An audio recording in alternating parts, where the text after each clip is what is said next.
Hey folks, before we start with today's stories, remember to subscribe as it really helps the channel.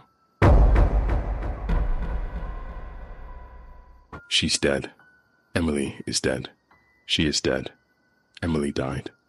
I kept saying those words to myself over and over again, hoping that eventually they would feel real to me, that her death would feel real to me. It wasn't working. If anything, the repetition had the opposite effect. Even with the variations, the words quickly lost all meaning. They were just empty sounds, doing nothing to solidify the swirling chaos in my mind. A month had passed since I found her lying in the tub with a gun clutched loosely in her right hand, her face an unrecognizable ruin. I remember nothing else about that night and little about the weeks that followed. I was lost, unable to cope or function. I stopped showing up for work. My first appearance following her death ended quickly and disastrously. I wasn't certain at that point if I even still had a job, and I didn't much care one way or the other. I barely ate and slept less. I couldn't stand the emptiness of the apartment at night. There was a rat living in my ceiling, and I could hear the damn thing scratching and chewing incessantly. Every time I closed my eyes, I could imagine it chewing through the ceiling and dropping down onto me, skittering foully over my body in the darkness. I never actually saw it. Television and books did nothing to distract me. Distract me from what? By the third day, I was so fried from lack of sleep and nutrients, I could not scrape together a coherent thought. Eventually, I stopped trying to find solace in these diversions. The television was nothing but chattering heads, their laughter growing ever more screechy and desperate. I thought I could see the terror and panic in their eyes, the knowledge that death would soon find them, no matter what they did to fend him off. The words on the printed page swirled and wavered, refusing to stand in line and resolve themselves into meaningful sentences. My floor was littered with, among other things, discarded books. In my frustration, I would hurl them across the room, and they lay akimbo, pages bent and fanned out, their tales never to be told. Hours passed where I did nothing but stare up at the ceiling and watch the old water stains blur and transform into leering faces and other less identifiable shapes. My eyes would lose focus as I lay there unblinking, and those shapes would bulge and contort as if viewed from the bottom of a pool or a bathtub. The water turned pink from her blood.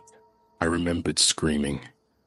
I didn't remember tearing at my own face with my fingernails, but I saw the marks there later, in the mirror. I saw her laying there. I smelled blood and gunpowder, and I screamed. The sight of those water stains grew unbearable, and so I rolled off the bed and set to pacing from room to room, bereft of purpose or direction. I stared at the paintings hanging on the wall and felt nothing at the sight of once beautiful images. I stared at nothing. I stared at my feet. I paced, and I stared, and I thought about nothing. Not bathtubs, not handguns, clutched loosely in hands submerged in pink water. Not of a pair of cat-eye glasses found underneath the toilet, snapped in half. I thought of nothing, and I paced. In my malnourished state, I grew faint from the mild exertion and sat on the floor among the discarded books and other detritus. I would have to eat something. Her parents, her friends, they blamed me. Of course they did. I suppose they thought her continued survival was my responsibility. Fuck them. When she was well, they would come around, sure. Her so-called friends, family. When she was sick, she became too much to deal with, and they all disappeared. When she was sick, it was up to me to help her, but I didn't have the tools. I thought I was trying my hardest, but I would go out, I decided. There was nothing worth eating in the apartment, nothing worth the effort. There was a gas station a couple of blocks away, and I would walk there and find something to eat that required no thought or effort. That was the point of such places.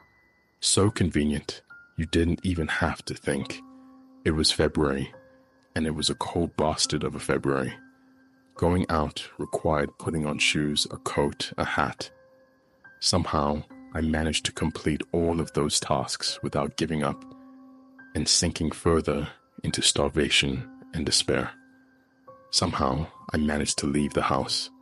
I could not immediately recall the last time I had done so. Weeks, at least. Snow had piled up against my door. A crystalline wall I kicked through with a grimace.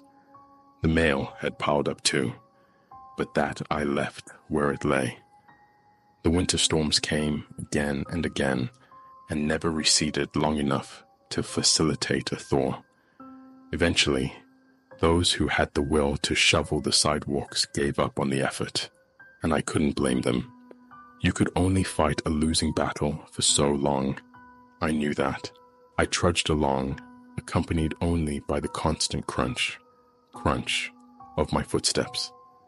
The snow dampened all the ambient sound and transformed the world into a bright and featureless expanse. I used to think it was beautiful. I vaguely recalled the morning after a winter storm a couple of years ago. A heavy rain came and froze overnight. That morning I was walking and found a fallen tree branch, broken under the weight of the ice. Under the thick glaze were bright red berries like a Christmas decoration. The beauty of winter touched me then. Now it only reminded me of the end of things. Now all I felt was the bitter, constant wind, cutting effortlessly through the scarf I had wrapped around my face. Somehow, I found myself more at peace out in the empty world. Even the distant growl of those few motorists who would brave the treacherous roads did not disturb the illusion of solitude. It was a mild comfort, but it soothed my fried nerves. In the apartment, I was surrounded by memories, and for those long weeks, I wallowed in them. Out here, I was numb, and not just because of the sub-zero temperatures. I reached the convenience store and I passed it, my hunger forgotten for the moment as I reveled in not feeling. I walked on and on, seeking no destination at all. I saw no one else walking the streets, and I was glad. Occasionally, those few motorists would glance my way, perhaps wondering why anyone would be out in this grisly weather. They didn't know the truth, as I did. I would not let them intrude upon my newfound world. It was the dog that finally broke the spell. Her cruel and thoughtless owners left her locked away in a kennel constructed of cyclone fencing. A crude wooden doghouse buried under snow was her only refuge from the elements.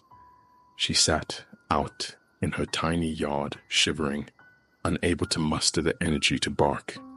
She simply gazed at me pathetically, pleading with her eyes for aid. My eyes stung, frozen tears, born not only of pity for the poor animal, but in rage at her careless owners. They had every opportunity to help the dog, and instead left her to suffer. A sin of omission. I would damn them if I could. I thought of setting the animal free, so at least it could find some more suitable shelter, but I couldn't.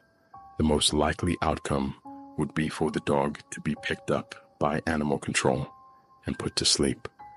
Death was no way to ease its suffering. I was in no position to care for the animal myself, so I had to dismiss that solution as well. Finally, I did nothing, committing a sin of my own. God knows, it wasn't the first time. Heartsick and robbed of my moment of peace, I turned back.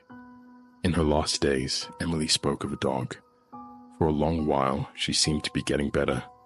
It was like that, cyclical.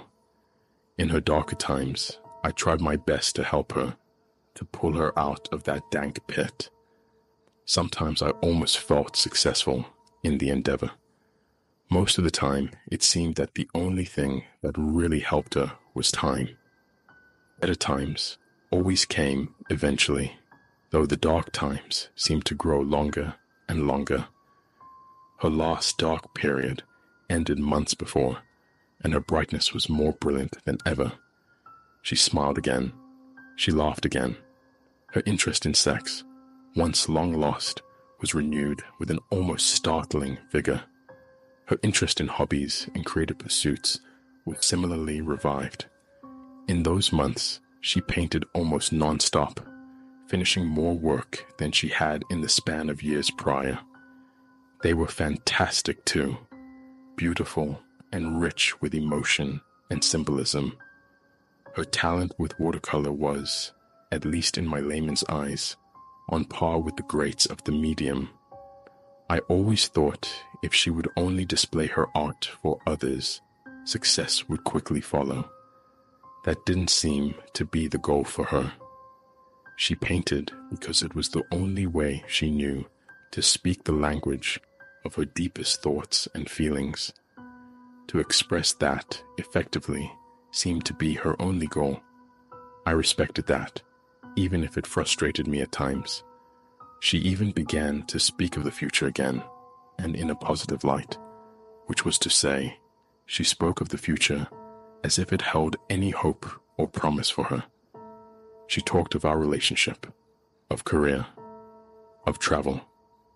She wanted to see Europe with me, which seemed impossible considering our finances, but I didn't dare dampen her enthusiasm.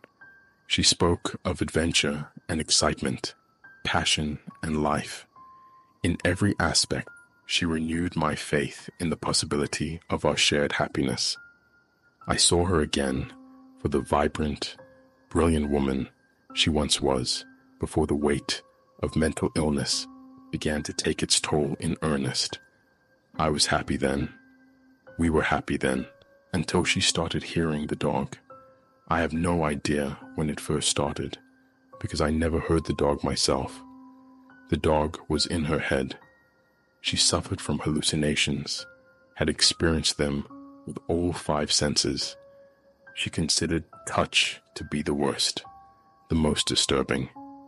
Sound was the most common, and normally she dismissed auditory hallucinations easily. Not this time.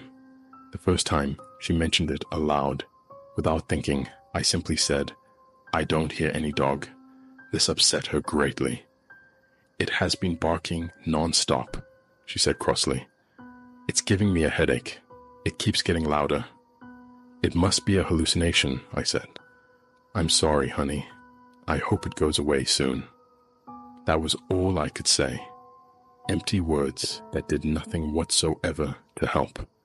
I hated that. I wanted so very badly to help her.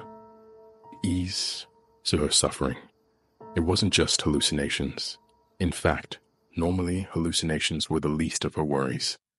There was also the paranoia, the invasive thoughts, the anxiety, the depression, and the mental static she called ease in the brain. When she described the symptoms she experienced, I was frankly astonished. It blew my mind to think that anyone could even breathe under the weight of it all. I tried my hardest to help her cope with it all, but I felt so powerless. There seemed to be so little that I could do. I couldn't seem to talk her out of the delusions from which she suffered.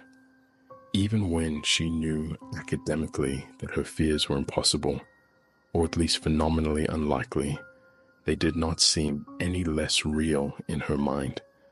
I felt certain there was some key to the whole thing, some kind of mental skeleton key that would release all the tumblers in her psyche, but I never found it. I began to see it as a failing on my part, perhaps a deficient emotional maturity leaving me without the proper tools. Who knows? Maybe that was true. Anyway, the dog. She called it the black dog, which I should have taken as a serious red flag. First of all, as far as I knew, she never saw the dog, only heard it. How could she have known it was black?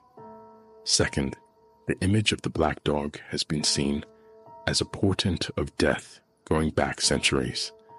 I have no idea if she knew that or not, but as a name, it held deeply ominous undertones, and I should have been paying closer attention.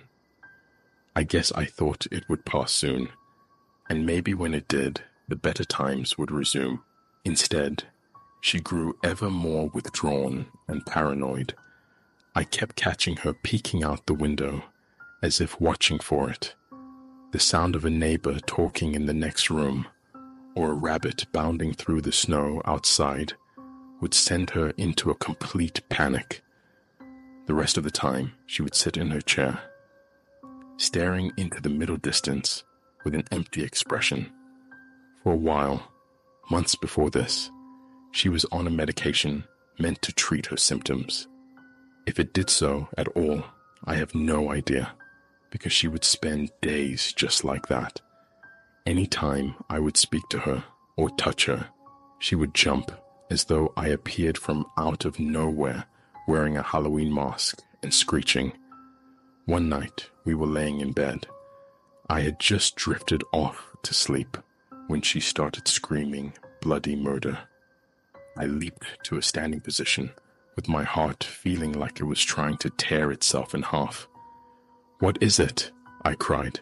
"It's right outside the door," she wailed. I spent half the night trying to soothe her, until finally I drifted off to sleep. The next day, I spent my entire shift at work, haggard and exhausted, physically and mentally. It seemed quitting time would never arrive, until at last it did. When I came home that evening, she was dead. With all these thoughts weighing heavily on my mind, I nearly tripped over the package someone had left on my doorstep. I suppose the mailman must have come and gone while I stared at the dog, seething. I bent to pick up the nondescript box, which had about the same dimensions as the box.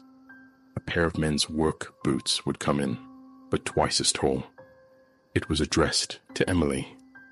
A blob of snow had rendered the return address all but illegible, but I could see that it was in another language at any rate, possibly Korean. That would seem strange to most people, I think, but it told me with a fair degree of certainty what I would find within. I took the box inside, immediately thankful for the relative warmth therein. Grabbing a pair of kitchen scissors, I sliced open the box and found more or less exactly what I expected.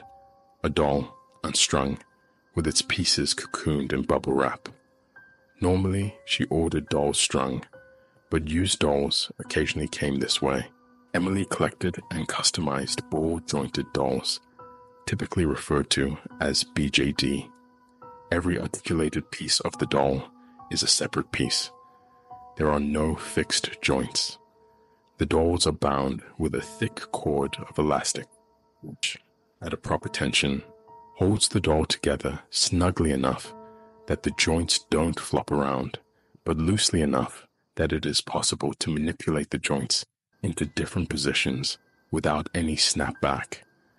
The feet and hands connect to the rest of the limbs with S-hooks that double as anchors for the elastic. The head attaches the same way. Because they are intended for adult hobbyists, the dolls are normally anatomically correct and have detailed sculpts. The faces have a huge range of appearances, and most are either intended to be realistic or are influenced by anime. Their faces can be easily wiped clean and repainted, and the hair and eyes are interchangeable. Sometimes collectors of BJD will leave their dolls with a factory paint job and outfit, but hobbyists tend to order a blank doll and customize the appearance according to their own vision. Many hobbyists make a tidy living sewing clothes and painting faces, commonly known as a face-up, for others, and some even make their own handcrafted eyes and wigs. Emily was one such hobbyist. She designed her own doll clothes and lent her painting skills to the art of the face-up. She was equally skilled at both. Though I did not share her interest in the hobby, I was in awe of her ability. She never made enough to support herself entirely, but she still made a respectable income from her efforts. I always thought she could have made even more, but the community tended to be sort of cliquey, and lesser artists made more money because they were trendy. Who can understand such things? It frustrated her, and it frustrated me too, but she never stopped trying. When her illness made it too difficult to leave the house or to deal with people, she threw herself into the doll hobby. I suppose for her, these dolls represented a world she could control, avatars of people whose motivations and desires made sense to her. She had a couple dozen of the dolls, each complete with a name, a personality, and a fashion sense. The sheer number of the dolls she possessed was staggering on its own. A new fashion doll might cost as much as $30, but a BGD could cost anywhere from a couple of $100s to a couple thousand. As I said, they are for serious hobbyists and collectors. Admittedly, their staring faces staring down at me from every available shelf space grew powerfully eerie at times. I can recall many occasions where I walked into a room catching one looking at me from the corner of my eye and felt my heart race. The way Emily painted their faces, even the most fantastically sculpted doll seemed almost alive, knowing, I know, it's silly, to be afraid of a doll. Normally it is. The doll that arrived that day was something different. I unwrapped the pieces of Emily's posthumous doll, one by one, and set them on the table. It was a female doll. I knew that at once. The first part I unwrapped was the pelvis, with its crude slash of a vagina. That was kind of funny. We discussed that from time to time. Male BGT tended to have lovingly crafted and detailed genitalia. Female genitalia in BGD always seemed to be a sort of afterthought, there because it needed to be, but rarely more than a thin line on the mom pubis. Her body was thin and long-limbed. I thought it looked much like the designs by Castle of Doll, although I did not see the maker's mark on the bottom of the foot. Her hip and rib bones showed prominently, and her breasts were small and pert. The overall look was one of emaciation. Her hands were long, thin, and delicate. Her feet were long but narrow and flat. Some dolls came with feet for wearing heels, and others did not. I unwrapped her head last, and upon revealing her face, I grimaced. It was hideous. The right side of the face was mostly normal, though unpleasant. Its eye hole was opened to a narrow slit, and the brow furrowed. The nose was narrow and sharp, the mouth twisted into a thin scowl. I barely noticed these features, so distracted was I by the left side. Of the left eye hole, well, there was none. Instead, the doll had a mound of scar tissue, as though the eye had been ripped out. The mouth on the left side was torn at the corner, with a gash of ravaged flesh running along the left cheek. Horrible. Worse yet were the holes. The left side of the doll's face was peppered with holes of varying sizes, close set and numerous. They disgusted me in ways I could scarcely articulate. They looked like the hive of some diseased species of insect, a colony of disgusting, multi-segmented horrors. God, I hated it. I ran my finger over the holes and immediately regretted the action. I gagged as though I had touched something slimy, somehow obscene, unclean. I wiped my hand on the leg of my jeans. What a horrid thing this doll was. Why would Emily think to purchase such a creature? Certainly, the thing fell far outside her usual aesthetic. She preferred dolls with a beautiful, realistic style. Male or female, she found comfort in their pleasant countenance. Now, I should mention, horror dolls did in fact exist in the BJD world. It was not unheard of. In fact, I can recall Emily showing me a few that were objectively worse than this one.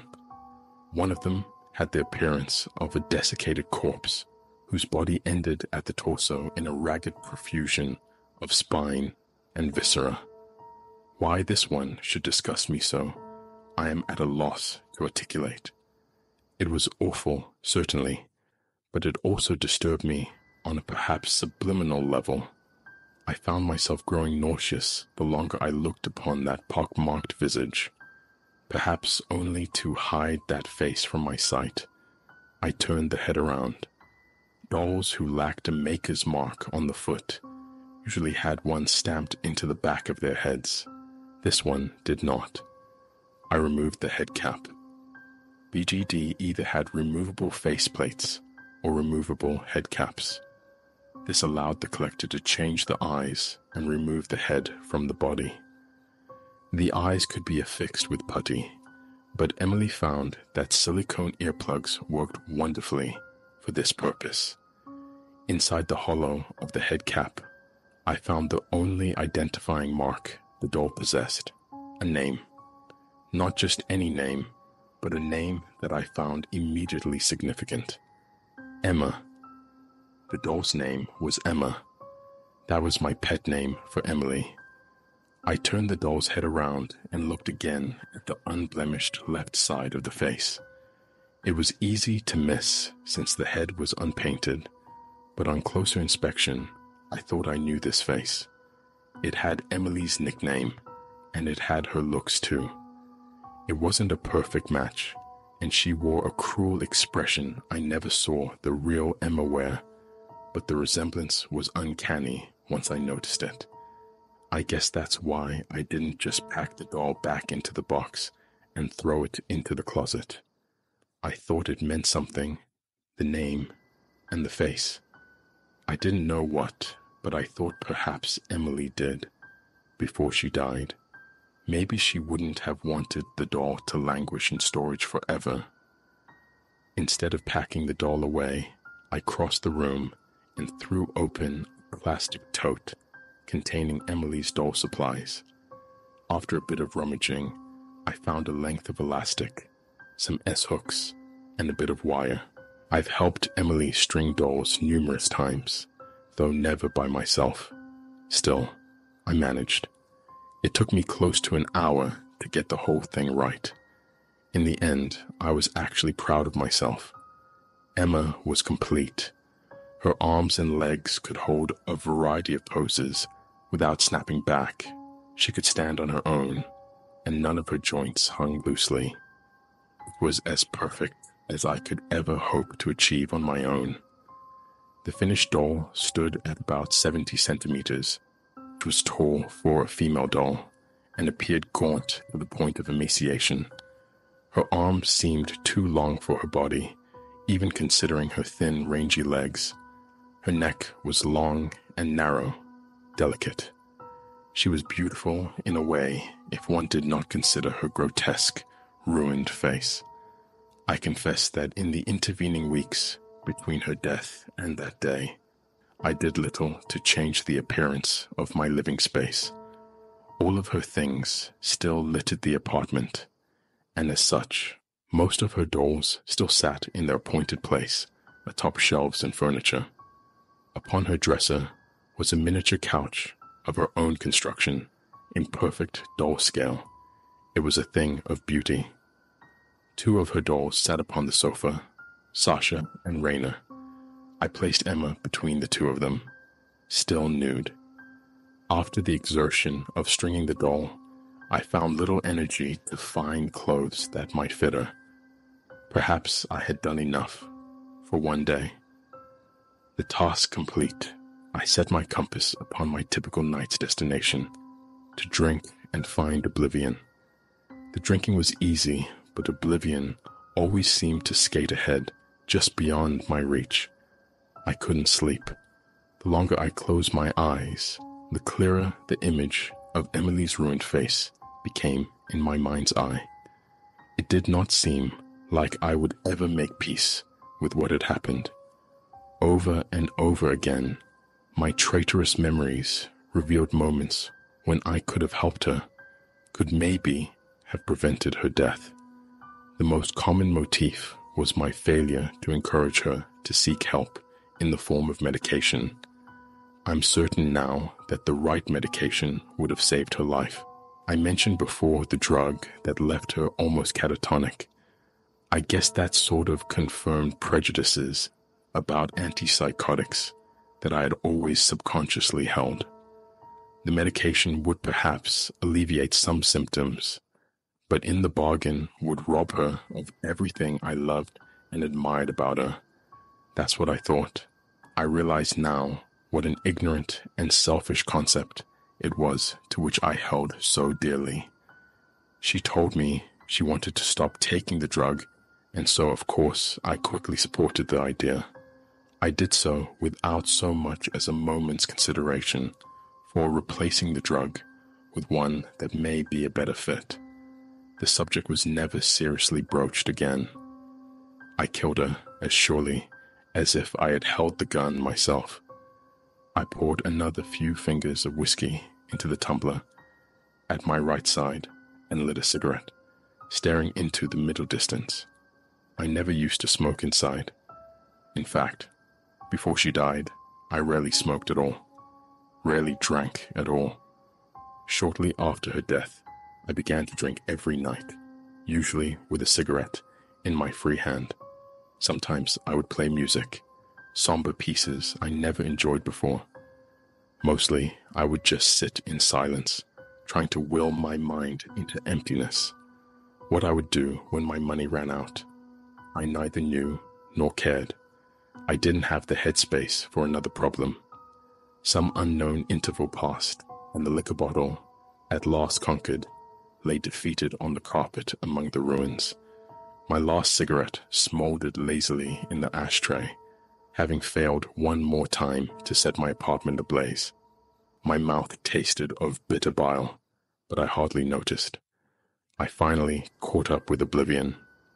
Usually, sleep such as this was dreamless, or if there were dreams, they were forgotten by the time I regained consciousness. Tonight, I did not find this to be the case. I dreamed. I remembered. I was walking barefoot down some anonymous street in Breckenridge. Fresh layer of snow had fallen, erasing the tire tracks and road grime that would have otherwise sullied the pristine stillness of the place. Much like my diurnal journey, the quietude and the peace of the outside world lent the illusion of true solitude. All the houses were dark, and this time there was not a single motorist to shatter that image. Though I was barefoot and treading through a deep snowfall, I did not feel the cold. I did not feel anything. I had a destination, though. I was going to see. There was something I was meant to witness. I knew that. I knew it in the way you just know things in dreams. The fact existed and was inalienable. Perhaps time itself had stopped. That was the way it seemed. Out there in the frozen world, I was the only element in the world, bringing any observable change. I turned around and I could see it. Stretching on to infinity was a double track of footprints. How long had I been walking? It didn't matter. What mattered was to see. Before me stretched a hill, impossibly steep. It seemed to stretch above the clouds. My destination was at the top. I knew this. I immediately began to scale the hill, my heart fluttering with anticipation.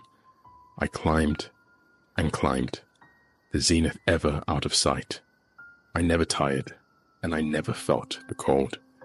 If not for the footprints behind me, I might have been a wandering spirit.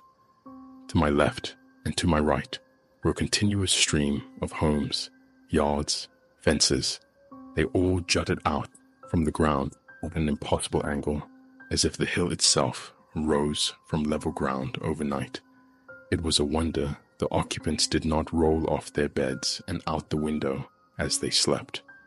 Perhaps they were belted in place. That made sense. A hand slipped into mine, and I was startled out of my reverie.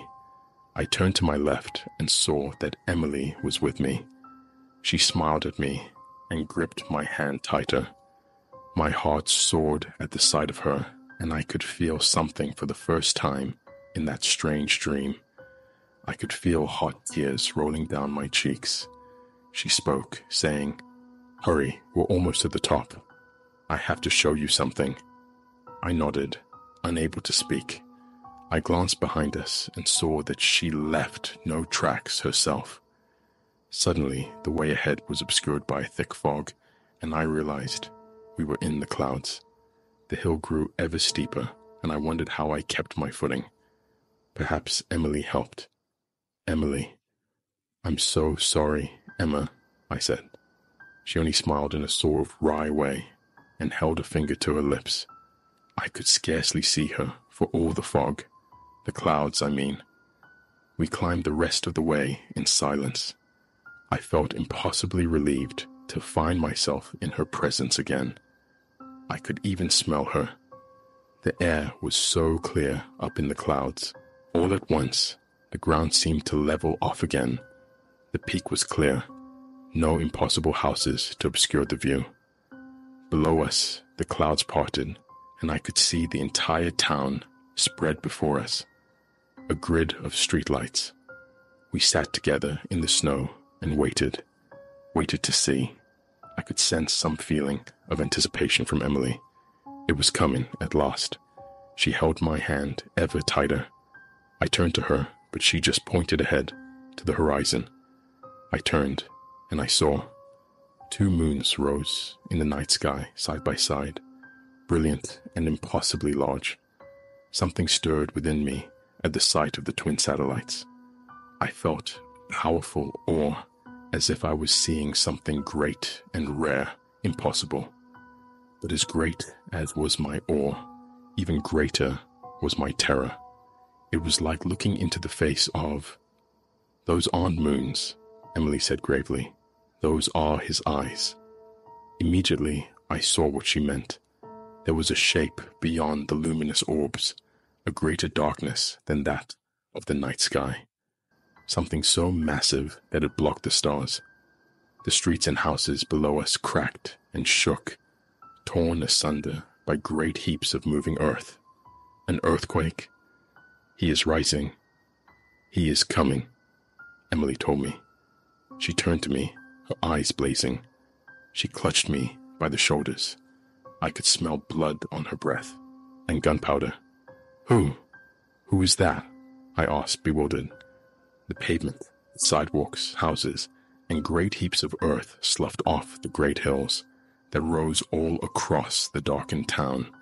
Something massive was pulling itself out from a shallow grave measuring miles across. To what terrible coming was I a witness? What was the liberated Colossus? I turned to Emily for answers.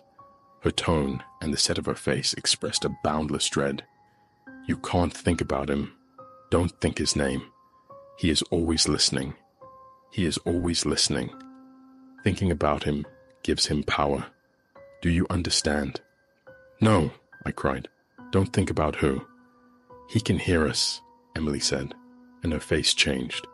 Great weeping sores erupted over the right side of her face, and her right eye blistered and knotted over with scarred flesh. Her mouth gaped open wider and wider until the flesh ripped at the side of her mouth. She was becoming the doll Emma. I screamed, and I tried to pull away from her. I looked away, and I thought I could see the body of the thing pulling itself out of the ruptured earth. I screamed again, and the ground slipped out from under me. I screamed, and I fell, and fell, and fell. Thunderous crash reverberated through my apartment, and I snapped awake. my heart pounding in my chest. I was sure the sound was my body crashing into the pavement, but it wasn't. It came from the other room. Dazed, I picked myself up. The strange and surreal images from my dream, still crystal clear in my head. They never faded at all. None of the dreams that followed ever did either. In the other room, I could immediately see the source of the sound woke me. Raina lay on the floor, cracked and broken in several places. "Fuck," I whispered, scooping up the doll and surveying the damage. His face was cracked, Emily's face up, chipped and scarred. Several fingers had snapped off, and both legs had broken mid-shin. He was ruined. Ruined. Waves of guilt and remorse washed over me anew. He was hers. She left him and the other dolls in my care. It was my job to keep them safe and whole. I should have packed them away safely in their boxes. She always saved the doll boxes. They occupied an enormous amount of space in the closet, but it was the safest way to store them. I should have put them away, but I was too busy wallowing in self-pity. Now Raina was destroyed. I knew it was my fault too. He had been sitting there on the miniature couch for months without a bit of trouble. I must have bumped him off balance when I placed Emma between him and Sasha. He must have been just on the edge of falling all night long until some subtle settling of the foundation caused him to teeter over the edge. My fault. He must have fallen hard too. While thin parts, such as the fingers, did snap easily, the resin was for the most part very sturdy. I wouldn't have been surprised to see the face chipped, but cracked through. I thought I would have to throw it to the floor for that, not just let it fall. Well, it was surely just dumb luck that it happened to hit the floor in the worst way possible. Unable to throw the ruined doll away, I placed him carefully back into his original place, feeling sick inside. Every time I entered the room, I would be reminded of my carelessness and the havoc it wrought. The easy tears of a self-pitying, burgeoning alcoholic wretch stung at the corner of my eyes, with the ravaged Raina securely in place. I thought to check on Sasha. Sasha was a steeplehouse doll. I can't remember the sculpt name. Her features were realistic and sultry. Her lips were full and pouty, her eyes intense and alluring. A beautiful doll. I could not bear to see her meet Raina's ignominious fate. I confirmed her stability beyond any shadow of a doubt. She would not fall. From Sasha, my gaze turned to Emma. She was unquestionably secure in her position. Nothing short of an earthquake would unseat her. Despite my disgust, I couldn't help but study her face yet again. Something was different. I thought her face, which is to say, the unscarred right side of her face, was set in a scowling expression of hate and disgust. That's what I thought it looked like. Now, in the full light of day, I saw that she did not scowl. It was a grimace. Her brow was not furrowed. Her eye was not slitted with fury, but apparent sorrow. Perhaps it was the hideously scarred right half of her face coloring my perception, but something seemed false about her expression of grief. Mocking? But that would be ridiculous. Bizarre. It must have been a trick of the light, of course. Without the help of color and texture, the mind was made to draw all sorts of conclusions about the expression a blank doll wore. There was my state of mind to think about, too. My head was not at its clearest when I saw her the first time. I know that. Hell, it wasn't exactly lucid now. No, I decided I was wrong before. It wasn't scowling. Who would buy a scowling doll anyway? Just like that, I decided I saw it wrong the first time around and left the matter at that. Not only was it the only answer that made any sense, It was the answer that allowed me to slip most comfortably back into apathy. None of this really mattered. I switched off the light and shut the door behind me. Trudging into the kitchen, I rubbed my arms absently and futilely, trying ward off the chill. My apartment was a sectioned-off quarter of an old house. It was so drafty I could actually feel the wind blowing through the windows and down by the floorboards when it blew in the right direction. The summers were stuffy and airless, even with the feeble window unit AC running non-stop. The winters were frigid, and the gas furnace always sounded ominously like it was about to explode every time it kicked on.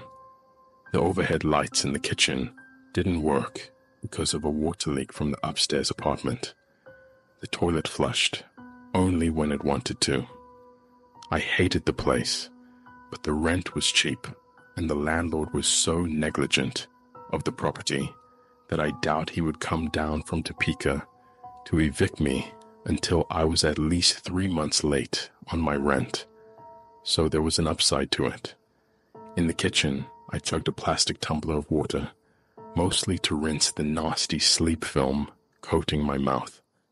I searched the refrigerator for something edible, something I had somehow missed the last several times I searched. Still nothing. It didn't matter. I didn't feel much like eating anyway. I had a sour, turbulent feeling in my gut that seemed both sentient and diametrically opposed to the introduction of food to its ecosystem. My head buzzed and ached, and I didn't feel up to the prospect of thinking about anything. I couldn't decide whether or not to turn on the television or some music. Eventually, I just settled into my chair to stare into space. Only, once I did, I realized I had to take a leak. With a sort of surly grunt, I rose back to my feet and staggered into the bathroom. The toilet water was still clouded with my previous piss, and so I tried the handle. The lever inside the tank just tapped uselessly against the lid. No dice. Scowling, I did my business with the reek of stale piss wafting up at me. I glanced at the water pitcher sitting on the sink. If I filled it twice with the shower faucet and emptied the water into the tank, I could flush it. It wasn't easy, but I summoned the will to do so. I left the bathroom feeling pathetically accomplished, and I celebrated by slumping down into my chair and staring vacantly. Something seemed off. Too much light. I glanced to my right and saw I had left the bedroom light on. I could have sworn, I muttered to myself, rising yet again to correct the problem. For once, I didn't have to gather the will required to engage in a physical activity. It was force of habit. Emily couldn't stand to have the light on in an empty room. It was just one of those things. She couldn't stand to have wrinkled covers at the foot of the bed or walk down the sidewalk on the left side of a person either. It wasn't the waste of electricity. You see, we had LED bulbs in the fixtures. They couldn't possibly be that large of a drain. She just couldn't stand the thought of wasting the light, and she wasn't able to ignore or forget about things like that. So you just learned to live by her rules. If not to keep her happy, then at least to keep the peace. I switched off the light with a violent slap and slammed the door shut behind me. I want to make this perfectly clear right now. I felt the door latch. I heard it latch. I saw the room go dark. I am positive of all those things. I then turned around, crossed the room, and with a sigh, I sat back down into my chair. And what did I see when I turned to my right? The light was on, and this time the door was standing open, wide, open. I thought I would be furious, but a different feeling welled up inside of me. I was afraid there was someone else in the apartment. I glanced at the door, and of course, I had left it unlocked the previous night. I have no idea why, but remembering to lock the door has always been a sort of blind spot for me. My first car was stolen right out of our driveway because not only did I leave the car door unlocked, but that night I also left the keys in the ignition. Good riddance, I would say. The car was hardly worth selling for scrap. My parents didn't feel the same way, of course. One could imagine what a point of contention this blind spot created between Emily and myself. Her paranoid delusions were many and varied, but many of them involved nameless entities who conspired and plotted to steal everything precious to her. She took to checking the locks on a regular basis to police my indiscretion. I had no one to do that now. I'm a large man, but not a brave one. I didn't own a gun, nor did I wish to. The nearest thing to a weapon I owned was a butcher knife, and before I confronted my apparent intruder, I fetched it from the kitchen. While in the kitchen, I could not see the bedroom door, but the only way out of the apartment was through the living room, and I could see in there just fine. The apartment was entirely floored with vinyl tiles, and it was impossible to move through the apartment without making a sound. I was relatively certain, therefore, that my intruder was stationary. Surely he was still in the bedroom. "Stay where you are," I called out, trying to sound brave and succeeding at sounding petrified. "I have a weapon, and I'm dialing 911. A lie." My phone was still on the floor by the bed, nestled on a pile of dirty clothes. With a deliberate slowness, I crept into the bedroom, with the cleaver held at the ready and my free hand raised in what I figured to be a defensive stance. I thought that if the intruder came at me with a knife of his own, I could deflect his blow and return with an attack of my own. Realistically, I would only end up losing several fingers in the attempt, but it was something. I swallowed hard and stepped into the bedroom, checking my blind spots first. It was something I picked up from playing online shooters. Always check the blind spot. I didn't see anything, and the room didn't really have a place where a grown man could hide. It was a bedroom, in name only. No one slept there.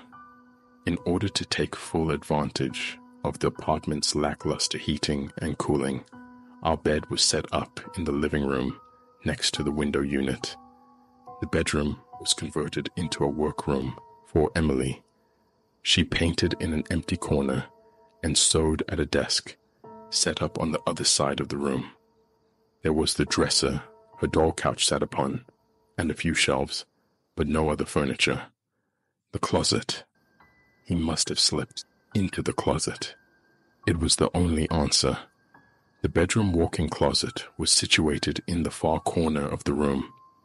The inside of the closet was the underside of the staircase leading to the upstairs apartments, and so I called it the Harry Potter closet. It would have been a tight fit with all the doll boxes, but in theory, my intruder could be hiding therein. He had to be. There was nowhere else. With no small amount of trepidation, I crossed the room and flung open the closet door. I almost chopped through a box of summer clothes before I determined that the closet was empty, or at least empty of malicious life. I found myself feeling stupid, which could only mean the fear was fading. Of course, there was no intruder. That was idiotic. Why would an intruder come in here to play a joke on me? If he meant to kill or rob me, he could have done so while I dreamed of impossible hills and a buried colossus. The door didn't latch properly because this rickety old house settled weird in the winter and the door frames went askew. The door was open because of a draft. I knew this to be so because the house was drafty. And the light? God, who knows? I supposed it would be more surprising if the house did not have any electrical problems. Turning back to the living room, I glanced at the dull couch and noticed that Emma was resting askew. She was leaning over Raina's lap and seemed to be just at the verge of taking her own tumble. Well, I thought, that settles it. Those damn dolls are going in their boxes before I break another one. I reached out to plug Emma from her tenuous resting place when the lights went out and the door slammed violently shut, apparently riding the caprices of another draft. With the sound of the slamming door still ringing in my ears, I blindly caught Emma in midair. I also dropped the butcher knife, which hit me on the outside of my right foot. "Ugh!" I cried out, dropping to a sitting position to clutch my wounded foot. I didn't think it was bad, but I was sort of a free bleeder. I could already feel a warm trickling sensation running through my fingers. Thank God I never bothered to sharpen the damn thing. If it wasn't so dull, it could have done some real damage. I set Emma down on the floor with more caution than she probably deserved, and limped to the door in search of peroxide and bandages. I glanced back at her, and in the dim light afforded by the curtained window, I could see that I smeared her with some of my blood. I would have to see to that. I didn't want to leave a stain. I tugged at the door. It wouldn't open. Panic began to grip at my lungs and heart. I tugged harder, twisting the knob violently. Nothing. I could feel a puddle of blood forming at my feet. "Let me out of here, damn it," I shouted at no one in particular, pounding on the door. The next time I tugged at the handle, the door opened freely, catching me by surprise.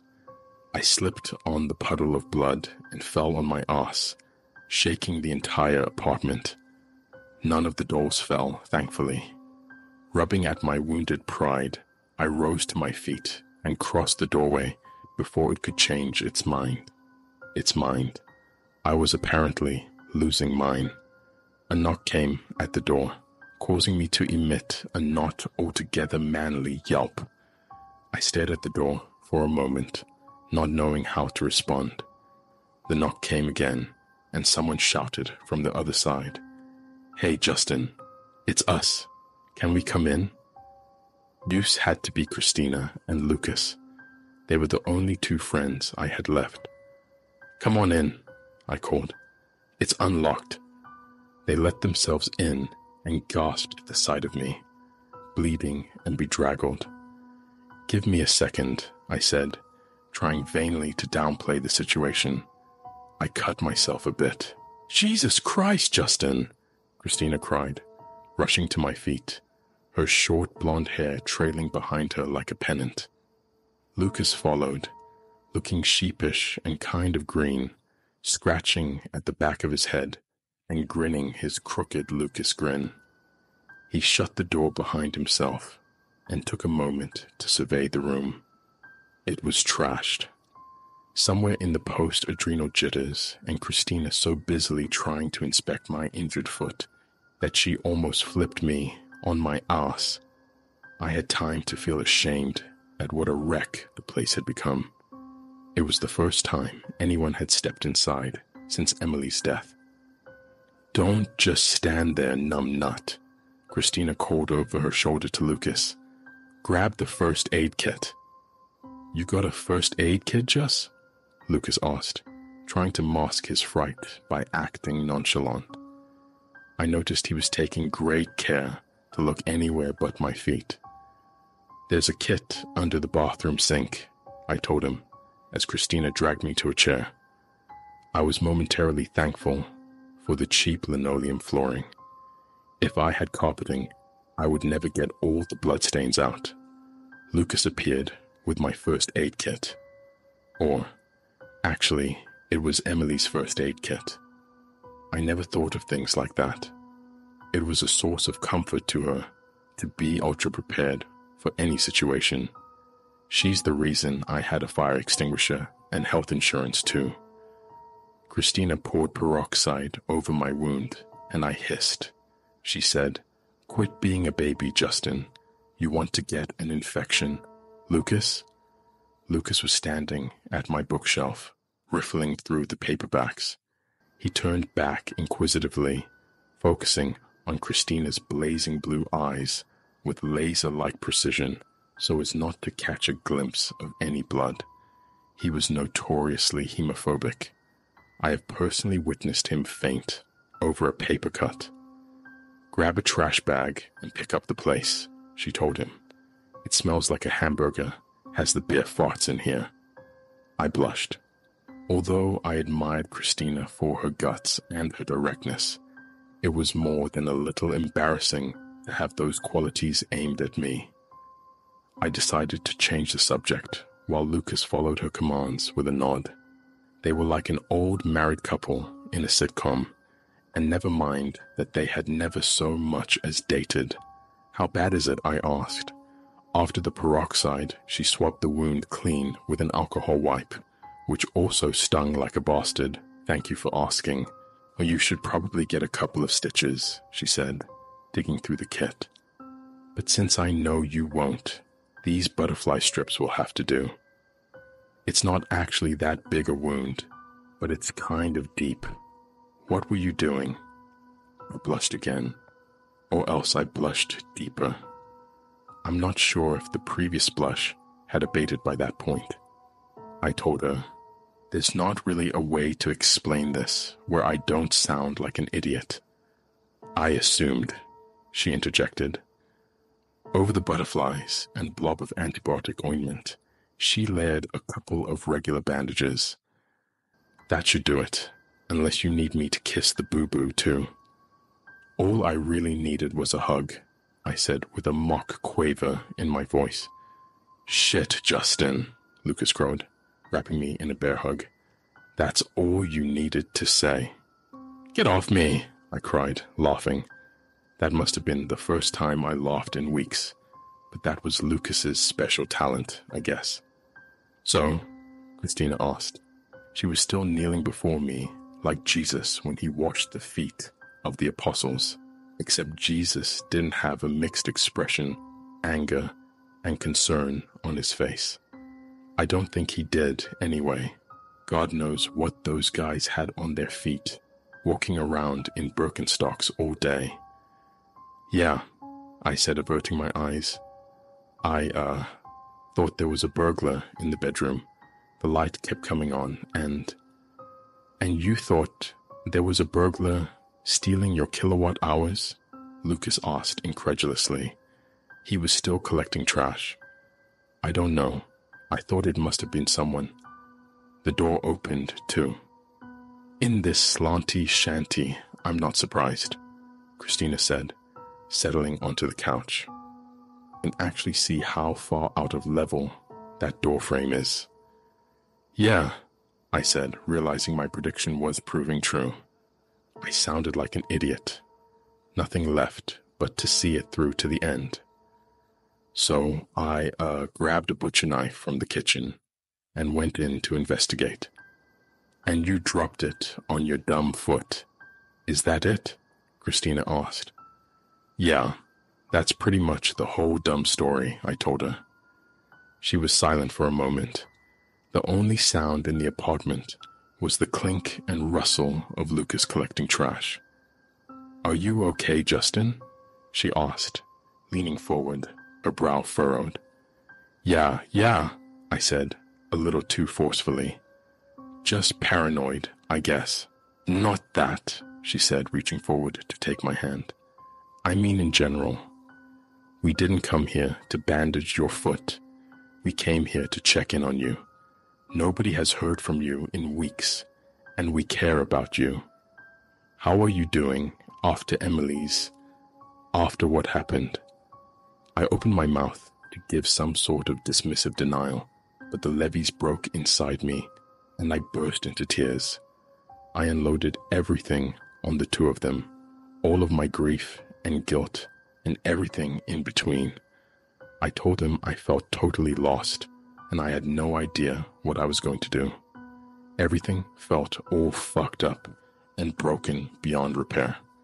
I rambled on and on, unable to stop the flow once it started. I even told them about Emily's doll falling on the floor and breaking. I still felt absolutely wretched about that. Lucas and Christina, they just listened. I needed this, and somehow they knew it. Knew that I didn't need the sort of useless homilies that people tended to offer in these situations. I didn't need to hear that I should take things one day at a time, or that time heals all wounds. They were good friends. One thing I have learned over the years is that real friends, true friends, some of the hardest things to come by. They're the ones who will still come around in the bad times. The rest just disappear as soon as they see a rain cloud forming. Finally, I was spent. After the catharsis, I felt embarrassed, having opened up so much. It wasn't like me. I was always the stoic one who kept all my own worries bottled away for the sake of others. I apologized, but Christina and Lucas both waved me away. "Don't apologize, man," Lucas said, seeming a little embarrassed himself. "We all have to let it out sometimes. It's important. You get all bottled up, and it comes out in bad ways. I guess you... Listen, the other thing I came to tell you was that I talked to Nathan at work.